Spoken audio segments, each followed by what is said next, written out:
আসসালামু আলাইকুম সবাইকে, কেমন আছো তোমরা সবাই? আশা করি তোমরা সবাই অনেক অনেক ভালো আছো এবং সুস্থ আছো। তোমাদের সবাইকে স্বাগতম জিএসটি অ্যাডমিশন কোশ্চেন সলভ ক্লাসে। আজকে ক্লাসে আমরা আলোচনা করব গুরুত্বপূর্ণ একটা অধ্যায় তড়িৎ রসায়ন নিয়ে, কেমিস্ট্রি সেকেন্ড পেপারের। এবং আমরা বিগত 4 বছরে এই অধ্যায়ের উপর কি কি প্রশ্ন এসেছে সেটা আমরা দেখব।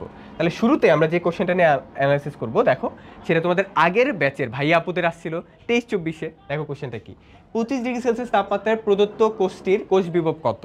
তার মানে ই সেলটা বের করতে হবে। ই সেল কি কি দেয়া আছে দেখো, নিকেল থেকে নিকেল 2+ এর ঘনমাত্রা দেয়া আছে, এজি প্লাস থেকে এজি এর ঘনমাত্রাটা দেয়া আছে, বিভবও দেয়া আছে তাদের ইনোট সেলের মান আর কি, যে নিকেল 2+ থেকে নিকেলের মান দেয়া আছে বিভব, এজি প্লাস থেকে এজি এর বিভব মানটা দেয়া আছে। তাহলে কোষ বিভব মানে ই সেলটা বের করতে হবে। তাহলে ই সেলের আমরা সূত্রটা কি জানি বলতো?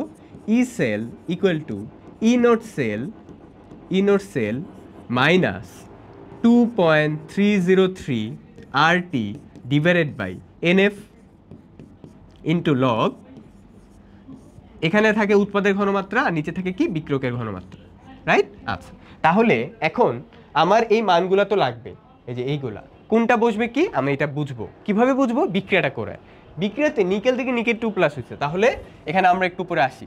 নিকেল 2টা ইলেকট্রন ছেড়ে দিয়ে হয়ে গেছে নিকেল 2+, এই যে, আর ছিল কি এজি প্লাসটা হয়ে গেছে এজি, তার মানে এজি প্লাসটা একটা ইলেকট্রন গ্রহণ করে হয়ে গেছে এজি, রাইট? আচ্ছা, তাহলে আমি একটা কথা বলছিলাম যে জারণ বিজারণ বিক্রিয়া যতগুলো ইলেকট্রন ত্যাগ হয় ততগুলো ইলেকট্রন গ্রহণ হচ্ছে। তাহলে এখানে যেহেতু 2টা ইলেকট্রন ত্যাগ হচ্ছে 2টা ইলেকট্রন গ্রহণ হবে। তাহলে এই যে 2 দাও, তারপরে এখানে 2 দাও, আর এখানে হচ্ছে 2 দাও, শেষ। অলরাইট? আচ্ছা, তাহলে এই যে দেখো যতগুলো ইলেকট্রন ত্যাগ ততগুলো ইলেকট্রন গ্রহণ হয়ে গেছে না? তাহলে এখানে বিক্রয়কে কি কি থাকে? নিকেল থাকে, তার সাথে থাকে 2Ag+, এই যে। আর এখানে কি কি থাকে দেখো, এখানে থাকে হচ্ছে নিকেল 2+, আর কি থাকে 2Ag। এখন তুমি বিক্রিয়ক এবং উৎপাদটা পেয়ে যাবা। নর্মালি আয়নগুলো নিয়ে আমাকে কাজ করতে হয়, তাই তো? তাহলে উপরে হচ্ছে নিকেল 2টা ইলেকট্রন ছেড়ে দিছে, -2 ইলেকট্রন নিকেল 2+, আর 2টা Ag+, প্লাস 2টা ইলেকট্রন গ্রহণ করছে, গ্রহণ করে 2Ag হয়েছে। তাহলে আমার এখানে আয়ন নিয়ে কাজ করতে হবে, যেহেতু উৎপাদে আয়ন কি আছে নিকেল 2+, তাহলে এখানে লিখি নিকেল 2+, Ag। উৎপাদের ঘনমাত্রা ডিভাইডেড বাই বিক্রিয়ক, বিক্রিয়কে কে Ag+, এই যে 2Ag+, তাহলে এই যে Ag+। আয়ন নিয়ে আমরা কাজ করি, আর যেহেতু এখানে 2 আছে 2 মোল, তাহলে এটা পাওয়ার হয়ে যাবে, শেষ। ওকে, আচ্ছা, আমরা তো মোটামুটি আমাদের সূত্রটা সাজাই ফেললাম। এখন পরবর্তী কাজ হচ্ছে ইনোট সেলটা বের করা। তো চলো আমি একটু সাইডে ইনোট সেলটা বের করি। ইনোট সেল, তো ইনোট সেলটার বের করার একটা শর্টকাট আছে, বড় মান মাইনাস ছোট মান, বড় মাইনাস ছোট। তাহলে বড়টা কি দেখো, বড় মানটা কোথায়? এই যে 0.8, তাহলে দেখো এখানে 0.8 মাইনাস ছোট মানটা কত? ছোট মানটা -0.25, তাহলে -0.25। এটা ক্যালকুলেশন করো, দেখো কত আসে, যোগ করে দেখবা এটা আসবে 1.05। কত আসবে? 1.05 ভোল্ট, বুঝছো? 1.05। তাহলে এখানে লিখে দাও 1.05। এখন ভাই আমার কথাটা একটু মনোযোগ দিয়ে শুনতে হবে তোমার। দেখো কথাটা কি, 2.303 RT ডিভাইডেড বাই NF, এটার মানটা কিন্তু অনেক বড়। দেখো 2.303 ইন্টু, মান বড় বলতে এটার ক্যালকুলেশনটা বড়, মান তো ছোট, মান ডেফিনেটলি ছোট, কিন্তু এটার ক্যালকুলেশনটা বড়। আর এর মান 8.314, টি 25 ডিগ্রিতে আছে না, তাহলে এটা নিতে হবে 298 কেলভিন। এন কতগুলি ইলেকট্রন আদান-প্রদান হলে 2টা, তাহলে এন এর মান 2। এফ 96500 ফ্যারাডের মান। আচ্ছা, এই পুরোটা ক্যালকুলেশন মুখে করাটা কি সহজ কথা না, একটু টাফ আছে। তো দ্যাটস ওয়াই কি করতে হবে আমাদের, যেটা করতে হবে যে এই পুরো মানটা একটু কষ্ট করে মুখস্থ রাখবা। এখন কখন মুখস্থ রাখতে হবে, কখন কি থাকলে মুখস্থ রাখবা আমি তোমাকে বলি। যদি কোশ্চেনে 25 ডিগ্রি দেয়া থাকে এবং এন এর মানটা যদি 2 হয়, মানে ইলেকট্রন আদান-প্রদান যদি 2টা হয়, তখন এটার একটা স্পেসিফিক ভ্যালু আছে। এটা স্পেসিফিক ভ্যালুটাকে আমি এখানে লিখে দিচ্ছি, মানটা হচ্ছে 0.0295। মনে থাকবে? ইনশাআল্লাহ মনে থাকবে। যে যদি এখানে আর এর মান তো ফিক্সড 2.303, এটাও ফিক্স, এফ এর মানটা ফিক্স, তাহলে চেঞ্জ হয় কোনটা?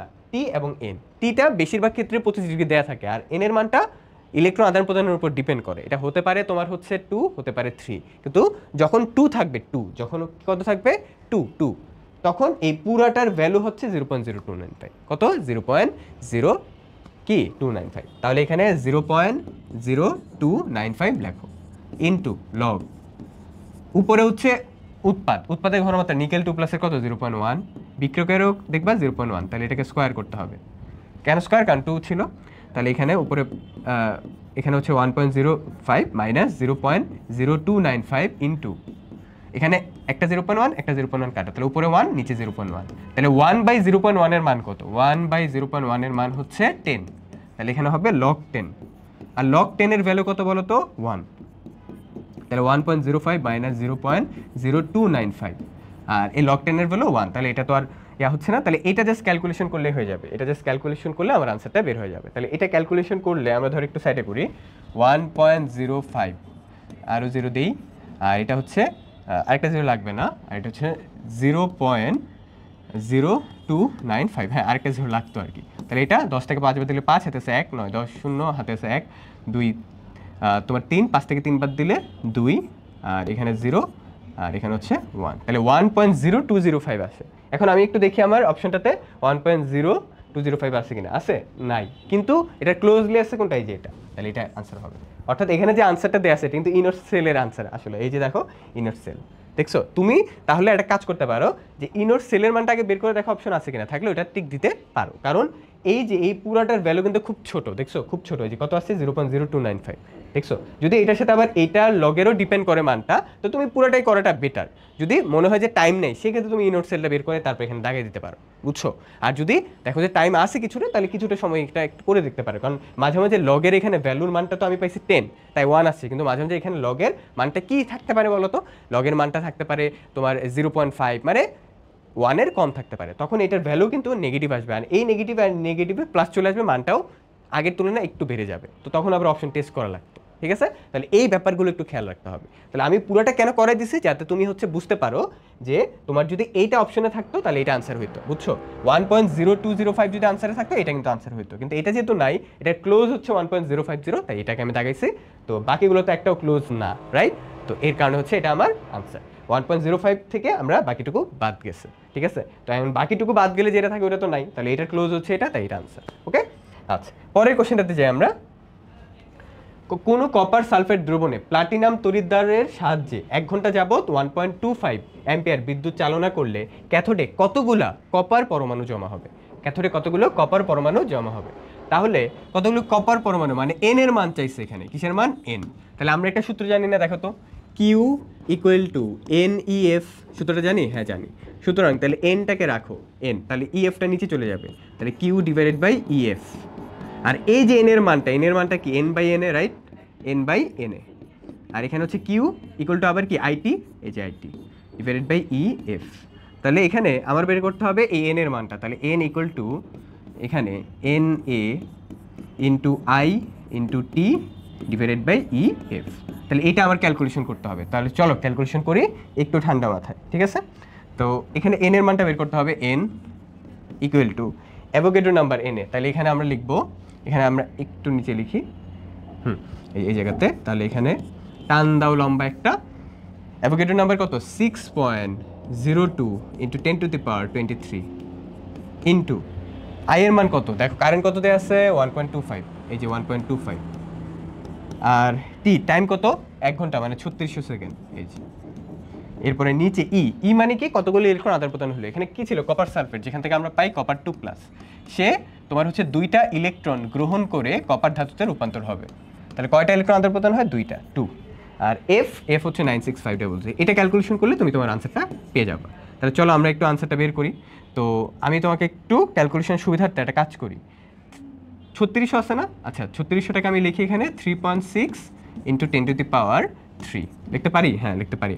96500টাকে লিখি 9.65 ইন্টু 10⁻⁴, এই যে 4। ওকে, এখন দেখো কাটাকাটিটা একটু আগের তুলনায় একটু সহজ হবে। কিভাবে দেখো, এই 2টাকে দিয়ে এখানে ধরো 6.02 এর জায়গায় আছে ধরো 6, এটার জায়গায় আছে ধরো 6, তাহলে 2কে 6 কাটাকাটি করলে 3 থাকে, তাহলে উপরে 3। এরপরে তুমি এখানে 10⁻³ আর 10⁻⁴ কাটো, তাহলে এখানে থাকবে শুধু 10। কত থাকে? শুধু 10। ওকে, এই 10 দিয়ে এই 10⁻23 কাটো, তাহলে এখানে থাকে 10⁻22। তাহলে উপরে কি কি থাকলো? 3 আর 10⁻2। ওকে, তাহলে এটাকে আমি একটু নিচে লিখি, 3 আর ইন্টু 10⁻22, এই যে লিখলাম, ঠিক আছে? 3 থাকে এবং 10⁻22 এবং সাথে থাকে 3.6, এই যে এটা লিখতে হবে 3.6, ঠিক আছে? আমি একটু ভেঙে দেখাচ্ছি আর কি, যাতে তুমি বুঝতে পারো। আর নিচে থাকে শুধু 9.65। ওকে, আচ্ছা এখন ভাইয়া একটু কেয়ারফুলি দেখো, এই 3.6টাকে 3.6 ছিল না, এটাকে আমি 3 ধরি আর এখানে 3 ধরি, তাহলে 3 3 আর 9, তাহলে 9 × 10⁻22, ঠিক আছে 3 আর এখানে 3.6, তাহলে এটা কত আসবে 9 × 10⁻22, আর নিচে 9.65টাকেও 9 ধরি, তাহলে 9 9 কাটাকাটি, তাহলে এখানে থাকে 1 × 10⁻22। এখানে আনসার আসলো 1 × 10⁻22, মানে এইভাবে হিসাব করতে করতে এখানে কি কোথাও 1 × 10⁻22 আছে দেখো তো, 14 এই যে 14.04 × 10⁻22, কিন্তু এটা তো 1 × 10⁻22 না, এটা হচ্ছে 14 × 10⁻22। তো এটাকে লেখা যায় না 1 × 10⁻23, এটা লেখা যায় না? হ্যাঁ লেখা যায়। তো কিন্তু এটার সাথে তো এটা মিলতেছে না, তো দ্যাটস এটাকে মিলানোর জন্য কি করতে পারি দেখো, এটাকে লিখতে পারি 10 × 10⁻21 লিখতে পারি, দেখো তো 10 × 10⁻21 মানে তো 10 × 10⁻22। তাহলে এখন এটার সাথে যেহেতু এটা ক্লোজ মিলতেছে, রাইট, ক্লোজ, তাহলে এইটা দেখো এখানে কোথাও আছে কিনা, এই যে 14.04 × 10⁻21, এটার সাথে আর এটা ক্লোজ মিলে যাচ্ছে, তাহলে আলটিমেটলি আমার আনসার হচ্ছে এটা। বোঝা গেছে? আলটিমেটলি আমার আনসার হয়ে গেল এটা, ঠিক আছে? তাহলে আমি বুঝতে পারলাম যে এটার সাথে ক্লোজ যেহেতু এটা, তাহলে এটাই হচ্ছে আমার আনসার। ওকে, তাহলে এই ছিল হচ্ছে আমাদের তোমার এই কোশ্চেনটা। তো এই কোশ্চেনটা হচ্ছে আমাদের সলভ করাটা খুবই গুরুত্বপূর্ণ, কারণ কীভাবে আমরা সলভ করছি এই ব্যাপারটা আর কি আমাদের এখানে বোঝা দরকার, ঠিক আছে? আমি কীভাবে ধাপে ধাপে ধাপে ধাপে আগে গেলাম, ঠিক আছে? তাহলে তুমি এইভাবে জিনিসপত্রগুলো ধরে ধরে আগাইতে পারো। তো আমি এখানে কি করছিলাম, 3 আর 3.6, এটাকে 3 ধরছি, তাই 3 3 আর 9, এই যে 9, 9.65টাকে 9 ধরছি, 9 9 কাটাকাটি করলে 1 1 × 10⁻22 ছিল, এটাকে আমি পরবর্তীতে ধরছি 10 × 10⁻21, কিন্তু এখানে তো 10 না, এখানে আছে 14.04, তো এটার সাথে আর এটা তো ক্লোজ, তো দ্যাটস ওয়াই এটা হচ্ছে আমার স্পেসিফিক আনসার, বা এটা হচ্ছে আমার প্রবাবল আনসার। ওকে, তাহলে এই ছিল আমাদের কোশ্চেন। পরের কোশ্চেনটাতে আমরা যাই, হাফ মোল কপারকে যদি কপার 2+ জারিত করতে কত ফ্যারাডে চার্জের প্রয়োজন? হাফ মোল কপারকে কপার 2+ জারিত করতে। আচ্ছা, তাহলে কপার, ধরো এখানে কপার আছে, কপার 2টা ইলেকট্রন ত্যাগ করে কি হয়, কপার 2+ হয়। এটা কয় মোল কপার দেখো তো, 1 মোল, তাহলে এখানে 2টা ইলেকট্রন ত্যাগ করে কপার 2+ কনভার্ট হচ্ছে, কিন্তু এখানে কয় মোল বলছে, হাফ মোল, তাহলে হাফ মোল কপার, তাহলে এখানে 2 দ্বারা ভাগ করলে কত আসে, একটা ইলেকট্রন, তাহলে এখানে হাফ মোল কপার 2+। আর এই যে যেহেতু এখানে একটা ইলেকট্রন ত্যাগ হয়েছে, তাহলে এটা কি 1 ফ্যারাডে বোঝায়, আর এখানে 2টা ইলেকট্রন ত্যাগ হয়েছিল, এটা কি বোঝাচ্ছিল, 2 ফ্যারাডে, তাহলে এই যে 1 ফ্যারাডে হবে আমার আনসার, যে হাফ মোল কপার 1 ফ্যারাডে চার্জ ত্যাগ করে হাফ মোল কপার 2+ কনভার্ট হয়, তাহলে এখানে আনসার কত ফ্যারাডে হবে, 1। পরের কোশ্চেনতে যাই, জিঙ্ক 2+ থেকে জিঙ্কে কনভার্ট হয়েছে, কপার 2+ থেকে কপারে কনভার্ট হয়েছে, তড়িৎদ্বার দুটির বিজারণ বিভব দেয়া আছে, এটা আর এটা, তাহলে তড়িৎদ্বার দুটি দিয়ে কোষ বিভব কত, মানে কি আমাকে হচ্ছে ইনোড সেলটা বের করতে হবে, তাহলে ইনোড সেলটা বের করতে পারবো না, বড় মান থেকে ছোট মানটা বাদ দিব, তাহলে বড় মানটা কি, বড় মানটা হচ্ছে এই যে 0.34 মাইনাস ছোট মানটা কত, ছোট মানটা হচ্ছে যে -0.74 -0.74, তাহলে যে দেখো মাইনাস মাইনাসে প্লাস 0.34 প্লাস 0.74, তাহলে কত আসে এটা আলটিমেটলি 30 আর 70 যোগ করলে হয় 100, তার মানে 1 পয়েন্ট সামথিং, আর এটা 1.08 আসবে, 1.08 কথা এই যে, এটা জাস্ট তুমি নর্মালি দশমিকের যোগ করলে বুঝতে পারবা, 30 আর 70 যোগ করলে কত হয় 100 না, তাহলে এটা 0.3 আর 0.7 যোগ করলে কত হবে 1, আর 0.04 এবং 0.04 যোগ করলে কত হবে 0.08, তাহলে 1.08 হচ্ছে আমার আনসার। পরবর্তী কোশ্চেনটাতে যাই, লবণ সেতু তৈরির বিশ্লেষণ রূপে ব্যবহৃত হয় কোনগুলো? আচ্ছা, লবণ সেতুর জন্য আমি মনে রাখবো যে তোমার হচ্ছে কিছু যে লবণগুলো ইউজ করতে হয়, ঠিক আছে, যেমন হচ্ছে potassium chloride, ammonium nitrate, ammonium sulphate, sodium sulphate, আর হচ্ছে কি অ্যামোনিয়াম কি, আর হচ্ছে পটাশিয়াম নাইট্রেট, এই যে এটা লবণ সেতুতে ইউজুয়ালি এই লবণগুলাই ইউজ করতে হয়, বুঝছো? এই চারটা মনে রাখো, চারটা মুখস্থ রাখলেই হবে, potassium chloride, ammonium nitrate, potassium nitrate, sodium sulphate, ঠিক আছে? তাহলে এখানে কোথায় আছে দেখো, এখানে হচ্ছে যে KCl KNO3 সোডিয়াম সালফেট, এটা হচ্ছে আনসার, ঠিক আছে?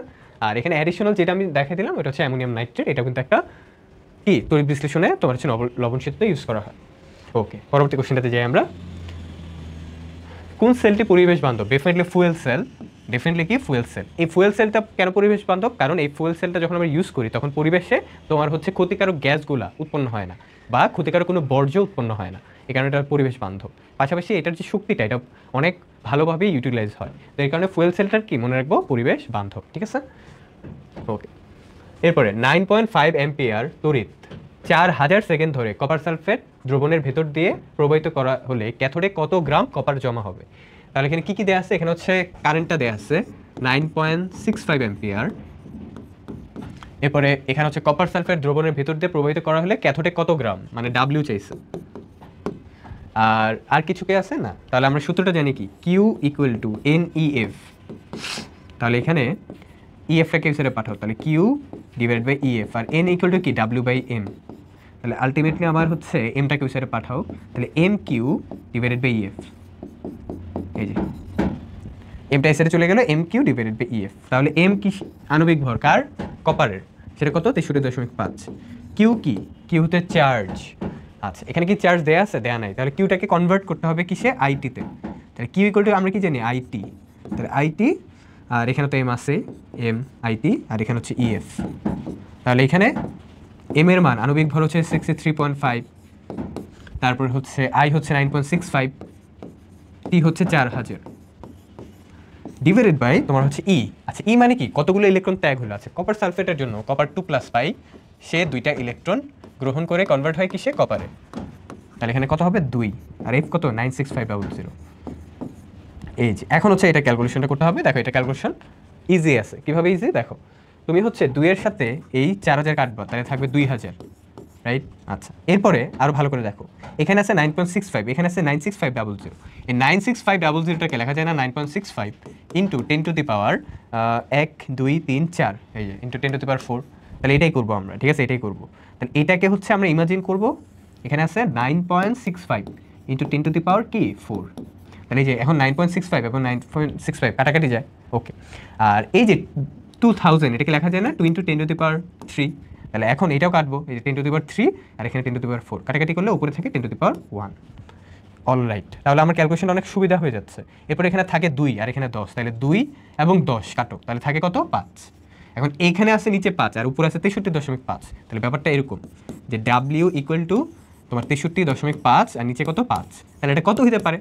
দেখো, যদি 60 থাকতো তাহলে এটা হতো 5 12 60, 12 আনসার। কিন্তু এখানে 60 আছে না, 60 থেকে একটু বেশি, তার মানে 12 পয়েন্ট সামথিং হবে, 12 পয়েন্ট সামথিং। তাহলে এখানে আছে কত? 12.70। তাহলে এটা হচ্ছে আমার আনসার। এখানে কত আছে? 12.70, এটা হচ্ছে আমার কি আনসার, ওকে।